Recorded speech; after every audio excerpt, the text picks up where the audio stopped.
어제 우리는 레위인이 행음을 하자 그 첩이 베들레헴에 있는 친정으로 돌아가 버린 그 장면을 살펴보았습니다. 오늘 그 레위인은 그녀를 찾으러 장인의 집으로 갔습니다. 자기 잘못을 사과하고 돌아가자고 설득을 했던 것 같습니다. 이것을 가장 좋아한 사람은 첩의 아버지 장인이었습니다. 그래서 사흘 동안 머물면서 먹고 마시며 요숙하게 했습니다. 그리고 넷째 날 아침 일찍 떠나려고 하는데 장인이 만류를 합니다. 밥 먹고 기력을 돋운 후에 가라고요. 그래서 먹고 마시다가 떠나려고 하는데 다시 만류를 합니다. 하룻밤 더 자고 내일 가라고.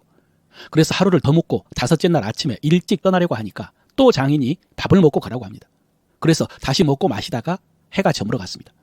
그러자 장인이 다시 자고 내일 떠나라고 하는데 레위인이 더 이상 머물 수 없다라고 생각을 하고 길을 떠났습니다. 날이 저물어 가는데.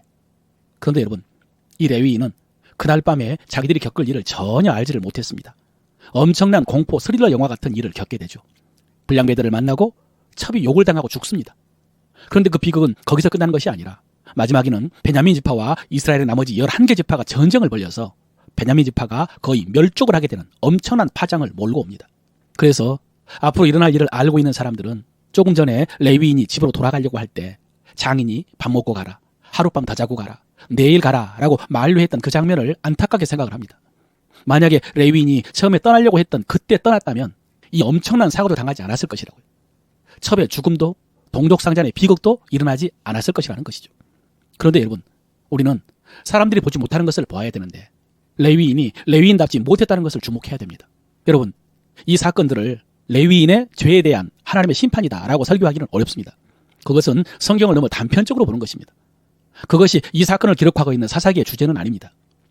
그러나 우리는 이 사건들을 보면서 하나님을 두려워해야 됩니다.